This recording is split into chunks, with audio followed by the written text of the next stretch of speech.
Pada saat saya jadi Panglima TNI, saya melihat itu semuanya, maka saya perintahkan jajaran saya untuk menonton film G30S PKI. Pada saat itu saya punya sahabat dari salah satu partai, saya sebut saja Partai PDI, menyampaikan, Pak Gatot, hentikan itu, kalau tidak pasti Pak Gatot akan diganti. Saya bilang terima kasih, tapi itu saya gas, karena ini adalah benar-benar berbahaya. Dan memang benar-benar saya diganti. Selanjutnya, semakin nyata sekarang ini, pada saat saya menjabat, mengganti hari kelahiran Pancasila 1 Juni. 1 Juni ini adalah konsep Trisila dan Ekasila yang disampaikan oleh Bung Karno. Maka mereka sudah investasi dulu. Jadi secara tidak langsung, hampir seluruh bangsa memperingati hari kelahiran Pancasila tanggal 1 Juni. Dan lebih lanjut lagi dengan adanya RUU HIP. Film ini sebenarnya tidak benar kalau diputar selama Orde Baru. Itu baru diproduksi tahun 81 ya, sampai ke tahun 98. Di era tahun 98 ke 99, era pemerintahan Pak Habibie, seniornya Pak Gatot ini yaitu Pak Yunus Yosfiah, ketika itu adalah Menteri Penerangan, ya, Letnan Jenderal ketika itu, ia yang mengumumkan bahwa film itu dihapuskan dari kewajiban untuk diputar setiap tahun. Jadi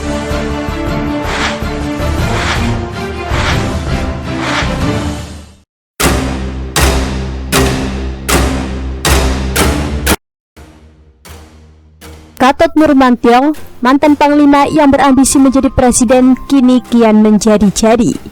Entah siapa yang jadi penasehat politik Gatot. Menilik ke belakang, menjelang Pilpres 2019, nama Gatot belum cukup kuat. Di dalam survei elektabilitas pun, waktu itu namanya masih di urutan bawah. Tidak laku pula di partai-partai politik. Harusnya, sesudah itu Gatot merubah strategi, membuat citranya jadi lebih baik. Namun kali ini mengumpulkan gerombolan barisan sakit hati, mencoba membuat gelombang besar dengan memakai gerakan koalisi aksi menyelamatkan Indonesia atau KAMI. Nyatanya, di berbagai daerah warga setempat sudah banyak yang menolak kehadiran KAMI, apalagi dalam pandemi ini. Harusnya memberi contoh cara menghadapi pandemi, justru malah mengumpulkan massa. Harusnya ikut membantu penanganan corona sesuai tuntutan kami menuntut pemerintah menangani pandemi.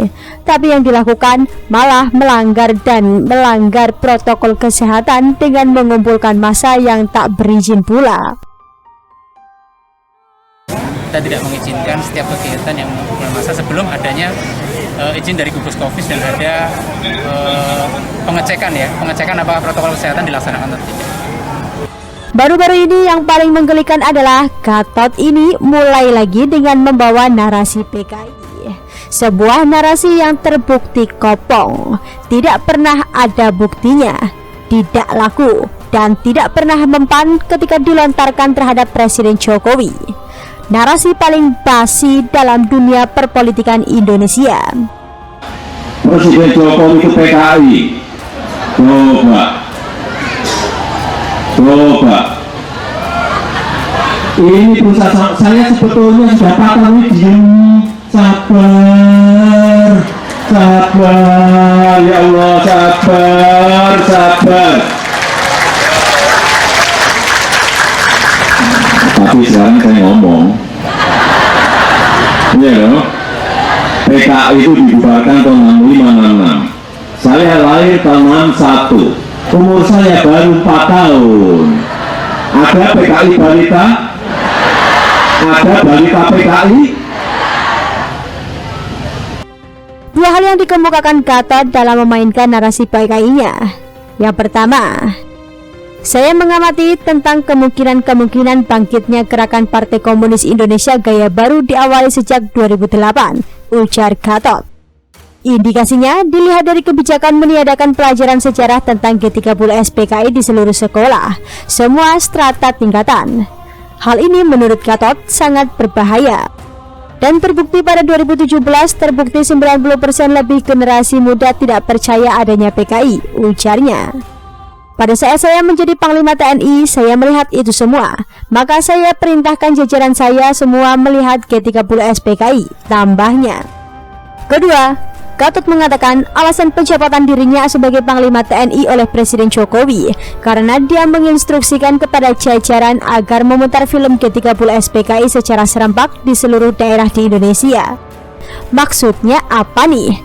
Nuduh siapa? Berita soal pernyataan Gatot yang memainkan narasi itu bukannya bikin dia memperoleh dukungan. Yang ada, dia jadi bahan ejekan dan tertawaan para netizen plus 62, termasuk komentar telak dari Ferdinand Huta Hayan.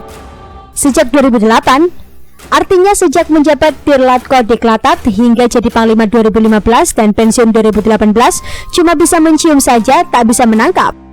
7 tahun yang panjang untuk sekedar mencium baunya saja, tulis Ferdinand lewat akun Twitternya. Selain Ferdinand, berbagai komentar nyelekit dari netizen pun ramai membanjirinya. Seperti @husnul Shantik menuliskan, pengakuan ini sama saja membuktikan dia lemah, karena sempat jadi panglima, gak ingin dikatakan lemah berarti dia berbohong, tulisnya. Akun @naidonats menuliskan, fix, dulu dia cuma panglima abal-abal.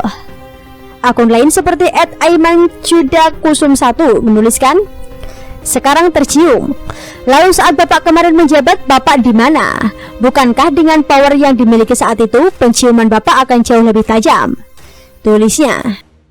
Akun lain juga berkomentar, Gatot Nurmantio mau cari panggung tapi salah jalan, jadinya ia seperti orang kehilangan sarung, tulisnya.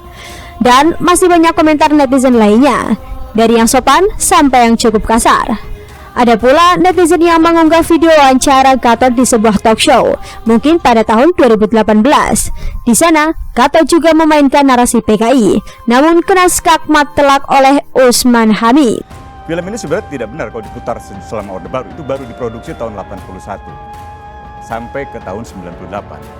Di era tahun 98 ke 99, era pemerintahan Pak Habibie, seniornya Pak Gatot ini yaitu Pak Yunus Yosfiah, ketika itu adalah Menteri Penerangan, ya, Letnan Jenderal ketika itu, ia yang mengumumkan bahwa film itu dihapuskan dari kewajiban untuk diputar setiap tahun.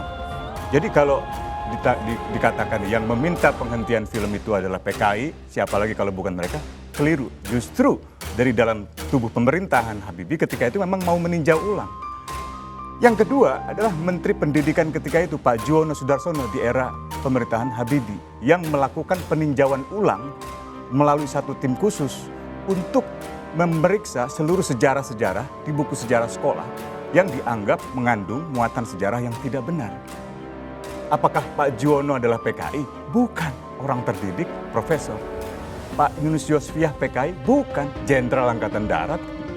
Jadi logika semacam itu menurut saya membangun satu insinuasi yang negatif tanpa ada dasar fakta yang jelas. Satu. Yang kedua, di era pemerintahan Gus Dur, usaha untuk menghapuskan atau mencabut TAP MPRS yang melarang Marxisme-Leninisme itu datang dari seorang Presiden Abdurrahman Wahid, mantan ketua PBNU yang bertahun-tahun memimpin organisasi terbesar di Islam. Saya orang NU, saya orang kampung, tapi ayah saya kiai. Itu Gus Dur yang mengajukan untuk penghapusan TAP MPR karena dianggap menjadi dasar bagi diskriminasi terhadap begitu banyak orang yang tidak salah, tapi dianggap salah. Gus Dur bukan PKI. Gus Dur anak kiai, Gus Dur sendiri adalah kiai. Jadi keliru kalau kemudian membangun logika lompat-lompat seolah-olah yang meminta penghapusan TAP MPR itu pasti PKI, itu keliru fatal. Itu membodohi masyarakat kita. Gatot sedang kena batunya, kena senjata makan tuan, salah sendiri, milih senjata kok yang jelek, mbok yang lebih intelek sedikit. Apakah visi tentang majunya Indonesia? Gimana cara membangun karakter manusia Indonesia agar bersaing di pasar global misalnya? Kita yakin pasti akan banyak menarik minat generasi milenial. Kalau pakai narasi PKI gini kan malah terjebak sendiri. Memprihatinkan bagaimana usangnya pola pikir Gatot. Kayak gini mau jadi presiden.